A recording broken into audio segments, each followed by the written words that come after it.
कहानी के शुरू में हम दो भाई नजीब और हकीम को सऊदिया एयरपोर्ट पे देखते हैं, जो कि सऊदिया पैसा कमाने आए हैं। एक आदमी इन्हें रेगिस्तान लेकर जाता है। दोनों भाई परेशान होते हैं क्योंकि वो कंपनी में काम करने आए थे। वो आदमी हकीम को दूसरे अरब शेख को भेज देता है और नजीब को साथ लेकर चला जाता है। वो गाड़ी रास्ते में रोककर आदमी के पास छोड़कर चला जाता है। नजीब बहुत परेशान होता है। नजीब की नज़र एक बूढ़े पर पड़ती है। रात को नजीब सो जाता है और सुबह वो देखता है बूढ़ा बकरियों का दूध निकाल रहा होता है। बूढ़ा दूध नजीब को देता है और कहता है मालिक को दे दो।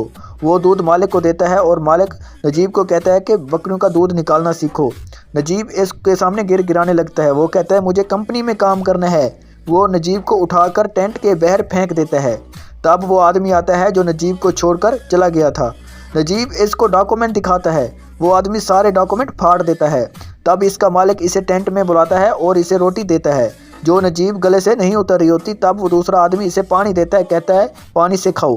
रात गुजर जाने के बाद दूसरी सुबह पानी वाला टैंक भरने आता है। नजीब इससे मदद मांग रहा होता है। नजीब का मालिक देख लेता है और इसे जान से मारने की धमकी देता है। इसका मालिक नजीब को कहता है बकरियों का दूध निकालो। नजीब के पास एक्सपीरियंस नहीं होता। इसे बकरी टकरा लगा देती है और नजीब ज़मीन पर गिर पड़ता है। गुजरते वक्त के साथ काम सीख जाता है। नजीब कार के शीशे में देखते हैं वो मुकम्मल तौर पे बदल चुका होता है। तब वो पहाड़ से खुदकुशी करने का फैसला करता है। दोस्तों, वो पहाड़ से नीचे देखता है किसी को गिद्ध खा रहे होते हैं। जब वो नीचे जाता है तो वही बूढ़ा होता है जो इसके साथ काम करता है। फिर नजीब अगली सुबह भागने की कोशिश करता है मगर पकड़ा जाता है और मालिक इसका एक पाँव तोड़ देता है। अब काफ़ी दिन गुजर चुके हैं। एक दिन नजीब बकरियाँ चरा रहा होता है और तेज़ बारिश आती है। तो दोस्तों, कहीं से आवाज़ें आती हैं। वो आवाज़ों की तरफ जाता है तो उसके भाई की आवाज़ होती है। वो दोनों गले लगते हैं और बहुत रोते हैं। हकीम बताता है कि कई जगहों से मुझे काम कराया गया और टॉर्चर किया गया। तब नजीब का कफील आता है और नजीब वहाँ से चला जाता है। अगली सुबह जब नजीब ऊँट लेकर जा रहा होता है और हकीम इसे चिट्ठी देकर चला जाता है। वो चिट्ठी में लिखता है कि किसी की मदद से हम यहाँ से भाग सकते हैं। और नजीब एक दिन एक जगह इकट्ठे होते हैं और भागने का दिन तय करते हैं। फिर वो दिन आ ही जाता है। अब तीनों वहाँ से निकल जाते हैं। रात को इन्हें एक काफ़िला दिखता है और वहाँ से वो पानी मांगने के लिए जाते हैं तो काफ़िला उन पे फायर कर देता है। दोस्तों, वो कहीं से भाग जाते हैं। सुबह इनको लगता है कि वो गलत सीमा जा रहे होते हैं। फिर वो एक जगह नमाज़ पढ़ रहे होते हैं और वहाँ से रेत से सांप, बिच्छू, कीड़े निकल आते हैं और उन पर हमला कर देते हैं। लेकिन वो वहाँ से भी बच के जाते हैं।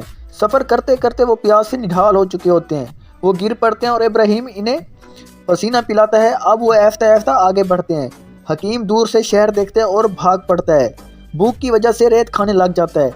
नजीब रोकता है। कुछ वक्त बाद हकीम के मुंह से खून आने लगता है और इसकी सांस रुक जाती है। वो अचानक एक तूफ़ान की ज़िद में आ जाते हैं। कुछ देर के बाद तूफ़ान थम जाता है। इब्राहिम नजीब जिंदा होते हैं। नजीब अपने भाई हकीम को आवाज़ें लगाता है मगर वो उसकी लाश रेत के अंदर दब चुकी होती है। दोस्तों, नजीब और इब्राहिम आगे बढ़ते हैं। सफ़र करते दौरान इसे एक दरख्त और पानी मिलता है। रात वो वहीं सो जाते हैं। सुबह इब्राहिम वहाँ से जा चुका होता है। अब नजीब अकेला हो चुका होता है और नजीब अकेले आगे बढ़ता है।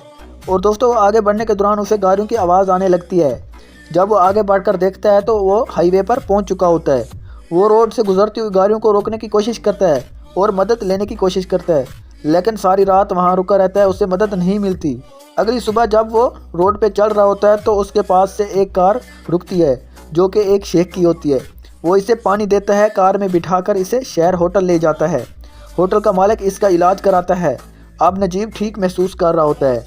होटल का मालिक नजीब के दिए पते से नजीब की इसके घर वालों से बात कराता है।